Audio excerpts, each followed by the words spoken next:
Hi, guys. Hi. Hello. Hey. So we're talking about professional and mostly professional, I think, but a little bit of personal development for creatives. First, we have to ask a question. How many people in the room manage teams of creatives? What do you think that is, like 40%? Yeah. How many here in attendance are individual contributor creatives? So like photographer, stylist.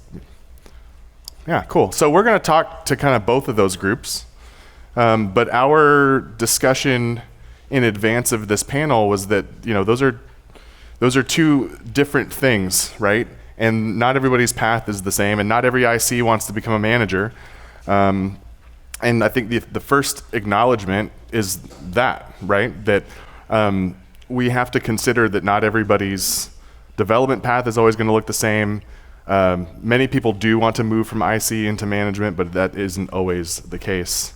So the other thing I wanted to kind of lay out before we jump into the conversation is we've sort of identified a few areas. I'm pulling up my cheat sheet, which I had queued up, and then I got distracted by my phone. We've identified a handful of kind of areas. So we're going to talk about what we just mentioned, that there's an acknowledgement of different types of individuals that might work in your company and how they develop will be different.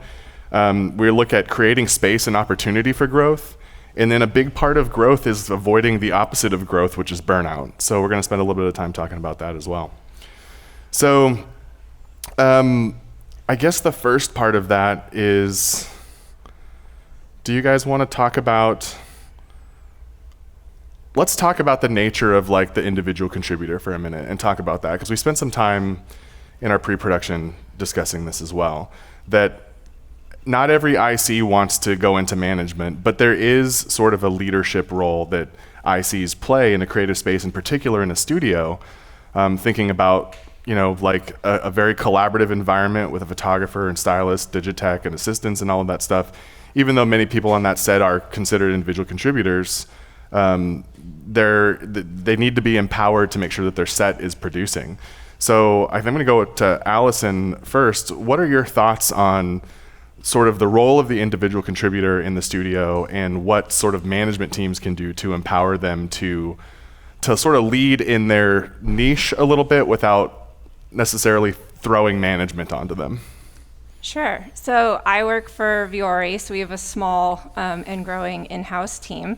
And so a big part of our team are freelancers, and they're kind of like perma-lancers, if you will, like same people repeating similar work, time, you know, day after day, week after week.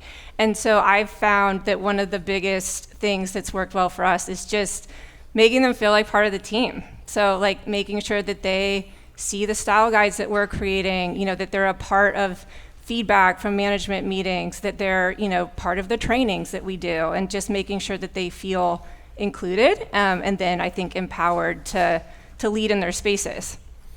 Very cool. Chris, Kern, sometimes go by Kern. We'll call you Kern. Yep. Is that cool? Perfect. Kern and I are old friends, and he heads up the photography program at a university in our shared hometown of Riverside, California.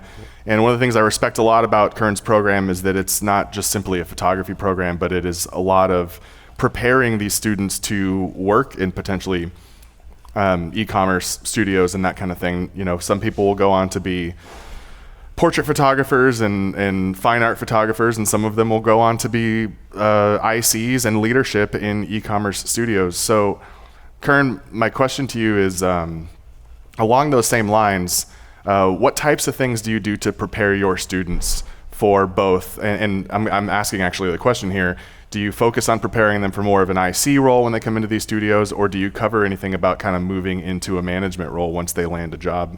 Yeah, absolutely. I think every IC plays a management role, right? So while you're on set, it's a collaborative experience. It should be, right? And usually we task those individuals to be on set because they're experts in their field or their specialty. And then, you know, maybe throughout time you move up to a management role. So introducing to the next generation of photo professionals. Spent a lot of time introducing the tools and the workflow specifically that they could be able to kind of plug and play into one of these e-commerce studios or any production for that matter. but most of the time is also spent on developing the soft skills and communication skills to help them collaborate within those environments. Very cool. Thank you for that. Blake, I want to ask you about, for the people that do want to make that jump from individual contributor into management, it's a very broad question, I admit that, but I'm just going to ask, like, what advice, do you have a single piece of advice or thematic advice for people who are looking at how to make that jump? Because we're in a relatively young industry, the way that we work in e-commerce, and so everybody's path's been quite different, and some of us ended up doing things we weren't expecting. So what advice would you have for somebody looking to make that jump? Yeah, I think support and trust are huge with that. Someone is going to try and hop into a more managerial role or a more like process-oriented role outside of, doing the work, the day-to-day type stuff, and they're ready to take these steps to grow, that they understand that there is a trust there, that if it doesn't work out or they need a little bit more help or it's not something that is really going to be perfectly geared for them, even though they might think it is, that it's okay, that there are conversations that can be had, that it's not going to be the end, that they're not just going to be, thrown back into where they were and be miserable, that there are plenty of other avenues out there, and that there's a lot that we can do to kind of make it work or figuring out other ways to kind of move around in the process, because kind of like what Chris was saying, there's a lot of, moving parts to this whole thing. So yeah, I think developing that trust and that relationship with the people that you work with is a pretty big one. Absolutely, yeah. Trust is, it's just impossible to function in a collaborative environment like a studio without that part of it. I want to flip this part of the conversation a little bit now and talk about managing an IC that just wants to be an IC and finding ways to continue to help them grow.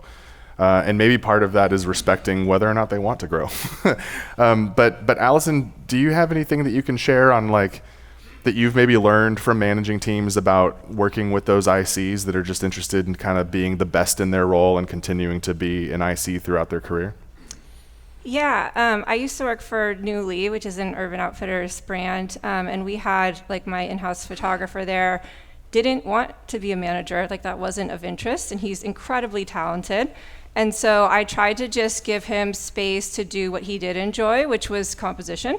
So we had a lot of just painted apple boxes and painted canvas and stuff that we played around with, and we had the freedom there. It was a unique environment. Urban Brands really supports creative, so we had the opportunity there to play, and that was a big thing for him. And I think as a manager, I think one of the things I've learned is understanding what people need in terms of feedback, and he needed feedback daily. I actually made him a needle point that said, "You are very talented," because it became a joke because he just needed that every day. Yeah. And so if I gave him that feedback and he was able to have some space to create, it was like a beautiful relationship, and he would come in every day, do the same thing every day, and it worked really well.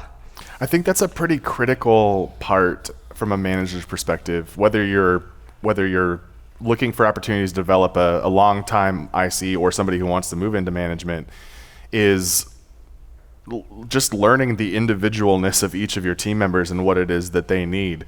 Kern, do you have anything to add on that topic? I think that's a big one. You really got to learn how to talk to your people the right way. Yeah, I've been full-time professor of photography, building out a bachelor's degree in photography in Riverside, and I've just finishing my 6th year. And I remember back on my path as I studied photography, and I needed to be and wanted to be the photographer, and I rose to that occasion throughout my career.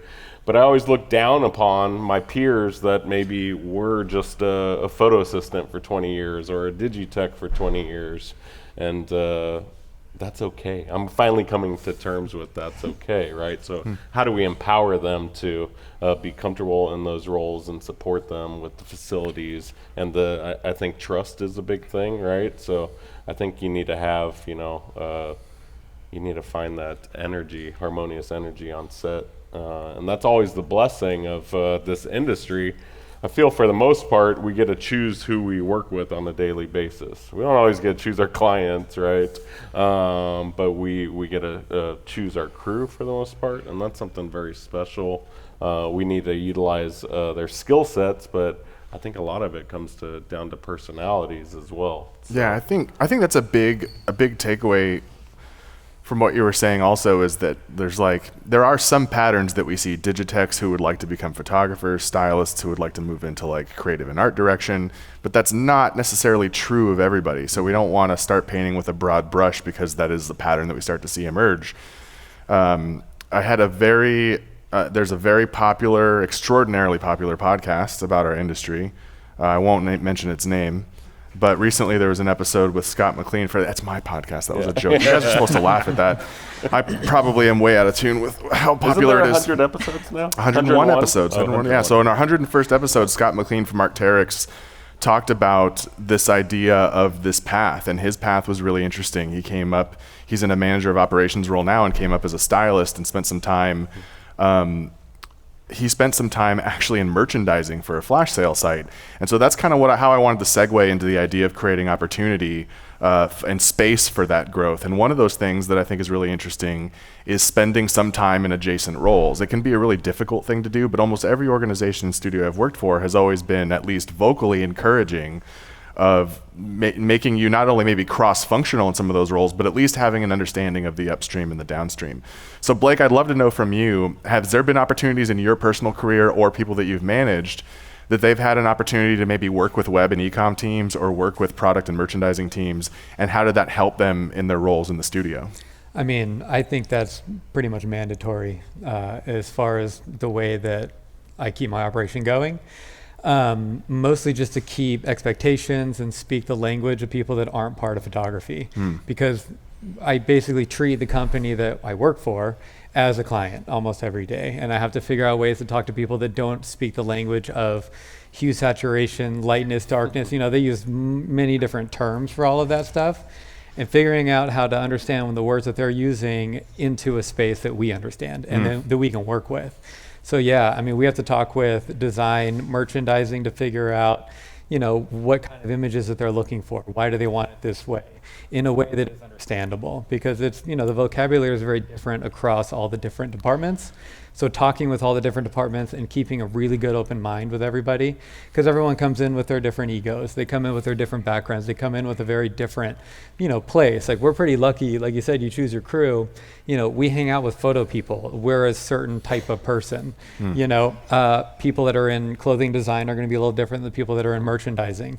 So these personalities are very different, So trying to come in with a very open understanding of who everyone is coming, how everybody's coming in is, I think, very important to the success of, the photo department, and, to keep it kind of small and narrow where Absolutely. We're at. You wanted to say something, Kern? Yeah, I just want to jump in off of that, where the flip side I remember starting out was there might have not been the trust on set, right? So speaking into those egos, your manager or the photographer or whoever was, at the top of the pyramid, their ego overpowered the production for the most part. And so as somebody working under them, they didn't feel empowered to try or have the opportunity to, create those different opportunities.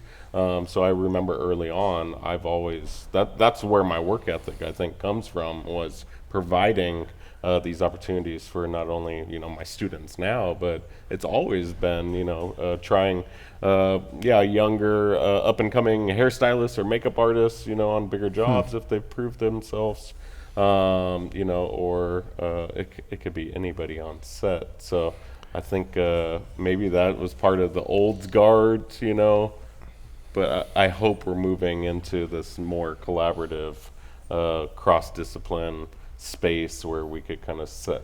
A term I always use is with my students, I want to set them up for success, right? And these are all ways that you could do so. Yeah, I think anecdotally, I think you might be onto something, but I don't have the pleasure of being on every set happening all the time. But I feel like the ego thing, it was a bigger problem a few years ago, and it's maybe tapered off. But I've also been out of the studio since COVID, so who knows? But I want to put a pin in ego, because I want to come back to that and touch on it when we start to talk about, spend a few minutes on burnout before we get to the Q&A. But Alison, I wanted to come to you, and I wanted to riff on something that Blake had mentioned, which I think is a really, really important sort of a way to unlock a gate into personal development or more professional development in our industry, which is that idea of speaking the language, right?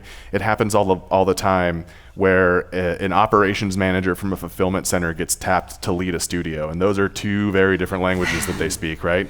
Alison, do you have any advice for anyone, whether they're an IC or a manager, whoever you want to speak to, about like what they can do to kind of proactively learn to speak the language of their counterparts so that they can feel like they're they're contributing to those conversations and being heard the way they need to be heard?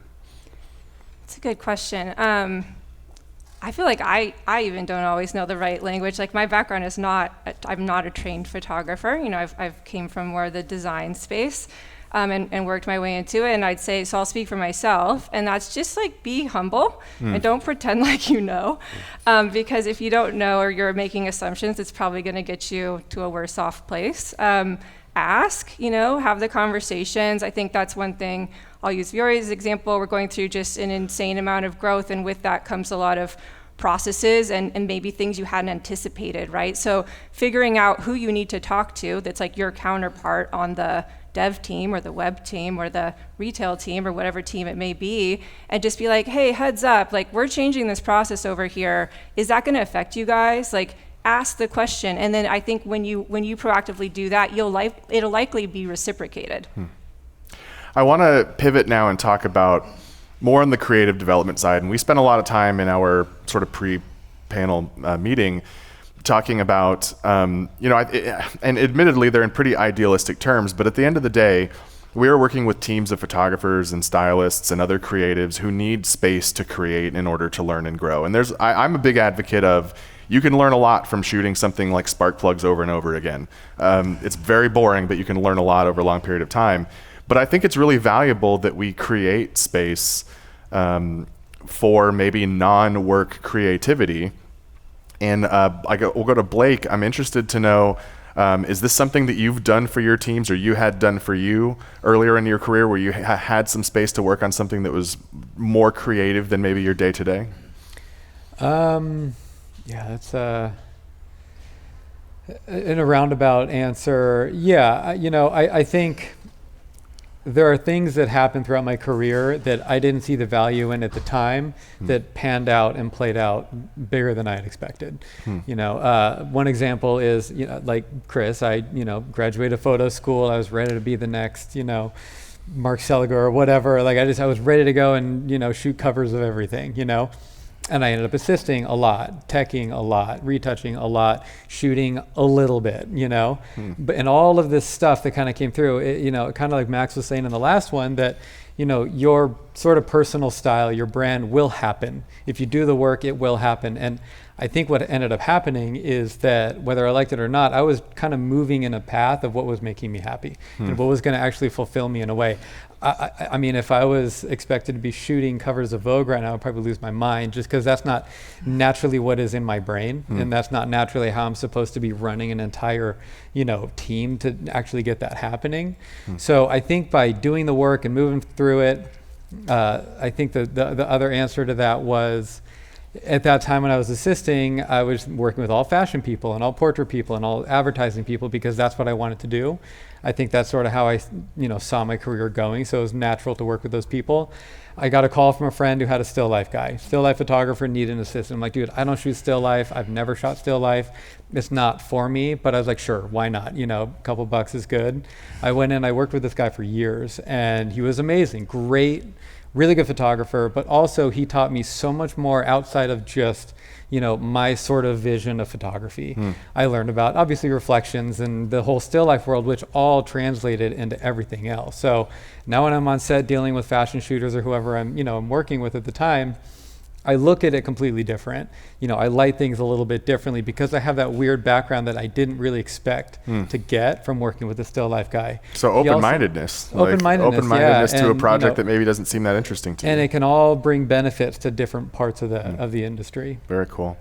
Alison, what role do you think something like a special project plays for like your teams? I know you mentioned you use a lot of freelancers or kind of permalancers, but I'm interested in, I think one of the things that Amazon that was really encouraged all the time to grow within Amazon was you had your day job, but try to find some special projects that you can get into. And that's an opportunity to kind of cut your teeth maybe on leadership or project management. How important or in what ways have you been able to use maybe some special projects to help grow yourself or your team? Yeah, I think they're critical. And not just the photo team, my designers too. So I oversee all of creative, including design. And so I have some more junior designers that are amazing. And they don't have the training as art directors, but special projects, like we just did one yesterday, we're doing some stuff for like an upcoming drop. And you know, 2 of the designers came in, we worked together on like roughing out the laydowns, and I had to drive to LA. So I kind of was like, okay, you guys, this is your project. Like, I trust you, you're gonna do amazing. And then our freelance photographer, who's kind of like our permalancer, they're stoked because it's, you know, not on white, you know. They're just happy to be shooting something that is a little different. And so I think it's really critical, and everyone's really proud of that work. And, you know, we do a lot of ads at Vuori, so, you know, they all see it later and showing people, and I think it builds a lot of excitement and also ownership, and it's like a trust exercise as a manager. Like, you do have to let go, and I think that can be hard, but it's also critical and important for your team to feel like pride. Absolutely, yeah. I think we got a few minutes left. I think we should jump into the topic of burnout, because everything we just talked about, if there's any little takeaways, special projects, all of these things are going to be pretty tough if your team is just absolutely burnt out. So I think, Alison, you had a really great perspective, I thought, on looking at burnout and trying to kind of identify. And I don't want to ask the question for you. You have some questions about trying to figure out where the burnout actually happens. Can you take us through that? Yeah, so I think what I've found is ask the question. So like, is the burnout coming from a process problem? A lot of times, like, yeah, it's annoying to do this certain thing a certain way. You know, the system isn't working, it's monotonous, whatever it is. There might be a process problem. Or maybe it's boredom. Like, maybe it's just the work is boring. And maybe it's something else, you know, that's neither of those two things. But like, talking to the team, like actually trying to get to the root of it.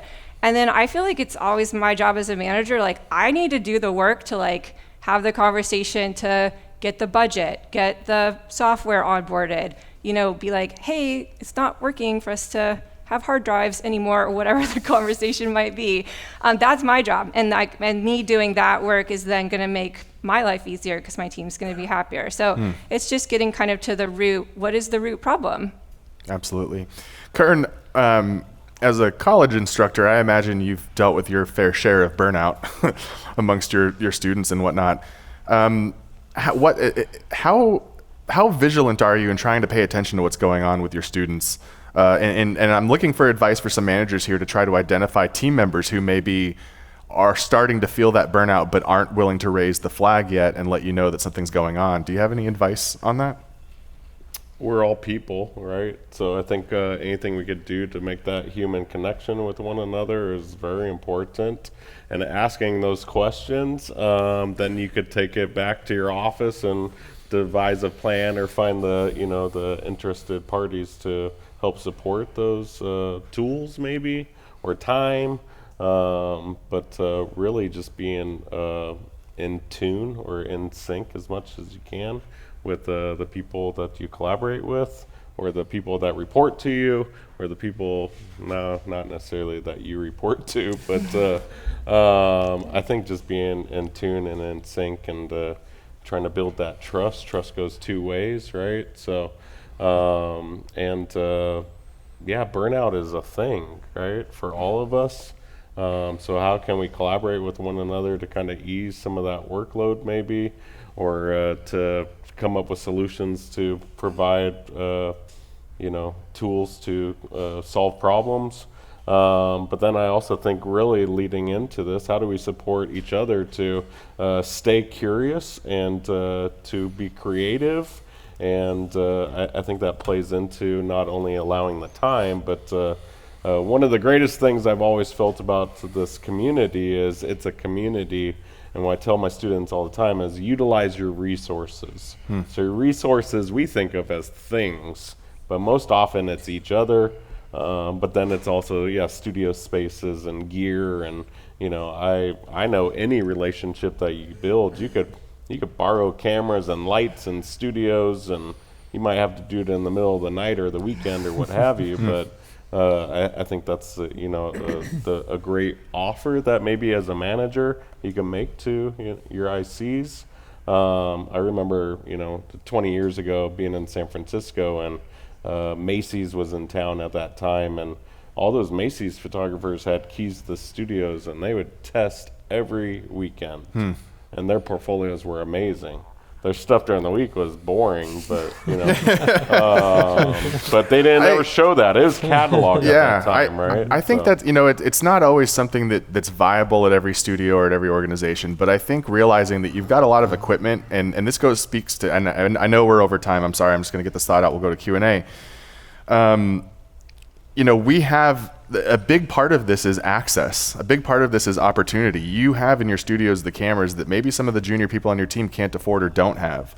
And anytime you can make them available after hours, or take the camera home so that they can test with it and play with it, I think is super important to the creative development. So we have some three really fantastic questions already. And the first one I want to give to, which is a very, very good question, because this does become a problem at some point. I'm going to ask it openly, and anybody who wants to jump in, because this one might be kind of tough. How to fairly give promotions to people that wish to continue being an IC. Some companies don't give title levels for stylists, digitech, or retouchers. That's a really fantastic one, because even as an IC, you want to feel like you're continuing to grow. But it might, realistically, you might max out, right? Does anybody have a response to this? I think that's a super real thing, right? And I think that it's, as a manager, you have to it's a dance. You have to navigate your company's process for that. So each company is different. Sometimes you kind of get to put your efforts behind one or two people. It just kind of depends on the larger company's process. But I think that what I've learned, so my background is actually, I was a neuroscience major, so I like data. So anytime you can show something quantitatively, it helps, right? So creative is such a qualitative field. It's very subjective, but whenever you have someone on your team that you can be like, hey, this stylist, their productivity is actually up. Use that data to help support a promotion for them. Just want to jump in, and maybe you can't move the needle on the pay, right? But this is really an opportunity for you to create all these other offers, really make a strategic effort to lend out cameras and gear and studio, and pay for stuff out of another budget. It doesn't go through payroll, but maybe buy them a camera, or I don't know. I mean, I do that even with my. You're talking about workers. Gifts and bribes, is what you're saying. Incentive, right? Experiences, trips, dinners, incentive, right? Kern, let's go. Yeah, let's go here. We'll go to Blake first, and then you Blake and Kern, a couple popular guys here. Some specific questions for you.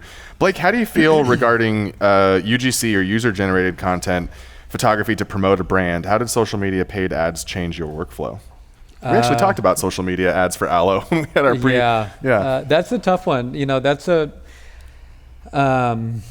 How do I feel about UGC content? Yeah, no, hey, this is an intimate event, and you can be scandalous a little bit, a tiny bit. It's something I've come around to. That sounds bad also.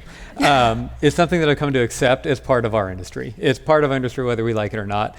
And I'm starting to, I realize that we have to accept the metrics that we see that are given to us, whether it's Instagram likes or comments or engagement or whatever metrics they're using in social media. We have to kind of accept it, and it is what it is. So with Aloe, with who I've been working with for a long time, early on, no Instagram followers, not many. We started building this communities. We started shooting content because this is early days of this.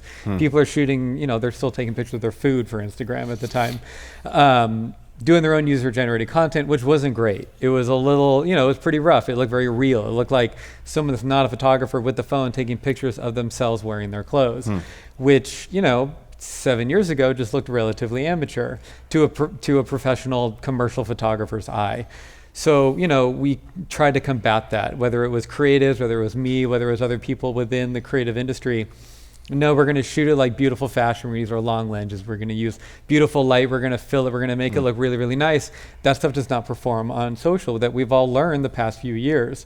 So user-generated content is essentially that nice, stuff that they're creating themselves. It looks really raw. It looks really like they did it themselves. And that stuff really does, it does resonate with the people, with the audience. So really what we have to do within the creative department that exists within the brand is we've accepted it, and it is what it is. And we try and curate it. We try and, help and support. Like, we've done a lot of events where we, allow these people to come in, and we'll bring in photographers. We try and help. But I still think that the user generated, what they're providing out of their phones, I mean, it performs so much better, and it kind of is what it is. I will say I'm going to have to do some real gymnastics to loop this because we're a little off topic on that question. So I'm going to have to do some real acrobatics to bring it back here. But you make a great point. I had this realization a while ago that people who aren't photographers on Instagram, who have other interests, have gotten so good at shooting their own thing. I use an example of a florist that I follow. I follow her because her photography is excellent. She doesn't live in my space. I can't get an arrangement from her, but she is so good at shooting her own thing. And it just really speaks to like how good everybody's gotten at really shooting things really nice. And so definitely there's sort of like some cream rising to the top there. So, but to get right us back on topic, Kern, another question specifically for you. How much do you set expectations on the types of operations or business that students may encounter? For example, high volume, multi-brand versus niche luxe brand. What expectations do I put on my students? Well, just how do you help them set expectations for what a career might look like?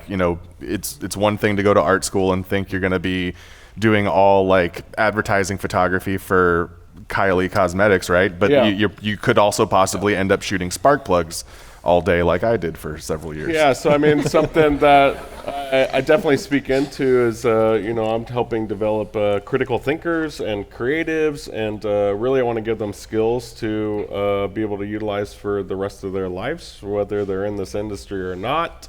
So for me, it's always about longevity, right? And then work breeds work. One thing leads to another. So the reality, that's also why I talk about, like, even with my students, I have a serious talk. You're not all going to be photographers. Let's come to terms with that. I don't crush their dreams, but I say if we work towards that, this might be your path. But what I do is I bring in folks like yourselves. If anybody wants to ever come, send me an email. Would love to have you. But I'm constantly engaged with the industry, and I'm not theorizing about it. I'm getting down into the weeds with each and every one of you, and having you come to our class or Zoom into our class, and I prompt the students to be curious, and I think that's really what carries us all through all of our careers, is that curiosity. Whether it's about the creative aspects or the tools or the workflows or the things, Jay Mizell has a great quote: if you want to take more interesting photographs, become a more interesting person, right? So it's what's happening outside of our worlds that really informs what we do, not only in e-commerce space, but all creativity, I think. Absolutely, and I think really take Chris up on that offer to connect with him and potentially come talk to his students. I got the opportunity to do that, and it was just unbelievably rewarding to see these students work. Just really to get this quick plug in, we set up Creative Force like a studio, and I gave the photographer about 15 minutes of training and the retoucher about 15 minutes of training, and what they were shooting 100 images across 15 products in about an hour. We had an actual studio. It was unbelievable.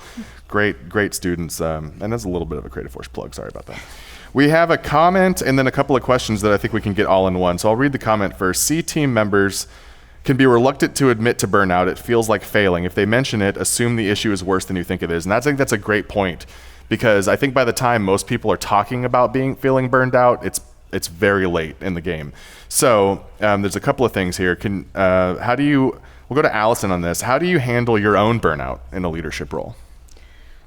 Boundaries. This is like my mantra to myself lately, because there's a lot going on. So you got to figure out what you need. Like for me, it's like exercise. I'm an introvert. I need like solid quiet time. Like figuring that stuff out for yourself, I think is critical. And you got to do that for yourself before you can do it for your team. And then being super supportive of your team. Like if people need a mental health day, like I take that super seriously. Like there's no judgment. You don't even have to tell the rest of the team, like, we'll figure it out. Just Slack me, it's fine. And I think making sure your team knows that and like knows that they have your support. Empathy is huge.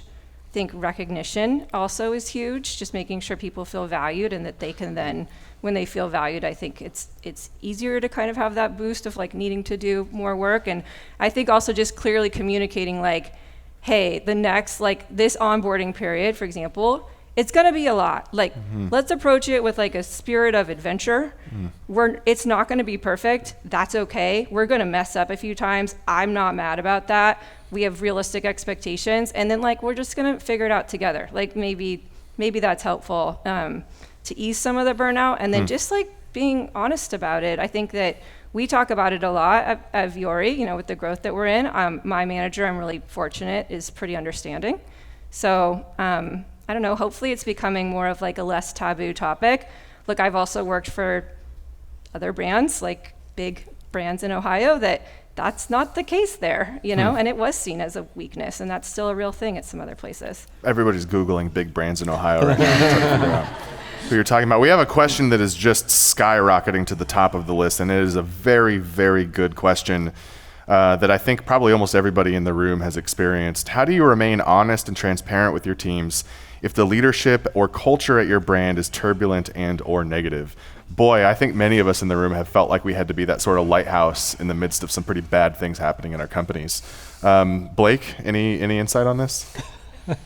That was not an indictment of the brands you work for. Oh my God, I can't believe I did that. No, Aloe, I'm sure is amazing. That's for you to decide. They are actually. I actually find a funny way to answer that is I've done this throughout most of my career. I have worked with some rough people. I've worked with some rough companies.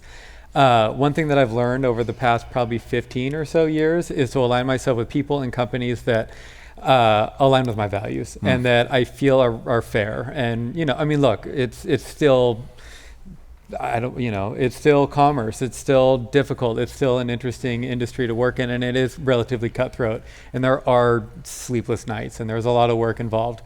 But working with companies and working with people that I feel are always going to give me work that will support us for success, myself and my team, I think is really important. So, you know, the transparency to sort of communicate that with my team if they are starting to feel that, if they are starting to feel toxicity from other departments, you know, try and get involved and try and figure out ways to have these difficult conversations early on and, you know, nip it in the bud if you can. You know, I mean, I know that it like you said, there's some pretty rough companies out there, but, you know, nothing is beyond repair. Yeah, I couldn't agree more. And I think, being that, I think in the question itself was one of the answers there, which is like, you just have to really try to remain honest. And it's a fine line to balance between being honest and potentially maybe engaging in some gossip or unproductive conversations when you're talking about maybe a specific leader and all of that. But I think listening honestly is also something that you can do. You can listen to your team's concerns. We at a previous job, we had a couple of really bad days in a row, and I found myself not knowing what to say, but it turned out just being able to listen to them in a really honest and intent way, I think, helped. Let's see, can you recall an example in your own career of someone who was your mentor or leader and influenced who you are today? Kern, we'll go to you, and then Alison and Blake, we can follow up. Mentorship. I think it comes in a variety of forms. So kind of like Blake, I have had the opportunity early in my career. I was never interested in shooting weddings. I was never interested in shooting food. I was never interested in shooting still life, but I assisted all those photographers, right? So, and some of them, I have learned the most amazing things from them, and then later applied it to my own portraiture or lifestyle photography or fashion photography. And it was always, actually, this is the opposite of mentorship. So a fine art photographer that I was obsessed with in grad school came to San Francisco to do a talk, had the opportunity to go listen to him, went up to him afterwards and said, "Thank you so much, you've inspired me instrumentally." He was the biggest DB ever. Don't right? meet your heroes, man. No, so that was like the moment in my life where like somebody that I idolize, I've met, and they're human too, right? So that's where I learned so much about personalities, and so I found other mentors that maybe I wasn't in love with their photography, but I learned so much with them, and then I found my true mentor. And I loved his work, and I loved collaborating with him, and that was instrumental, and that's where I learned on set, right? So I have an MFA in photography. That's not where my knowledge comes from. My knowledge comes from each and every one of you, and being here, and staying curious, and just collaborating. I don't know if that answered your question. It was good. Yeah, it was good. Or Alison, do you want names? Names, dates of birth, all of that stuff. Allison, what about you? How just really briefly, we've got a few seconds, but I want to hear from you on a mentor that has made an impact, or just how important mentorship has been maybe to you in your growth and role.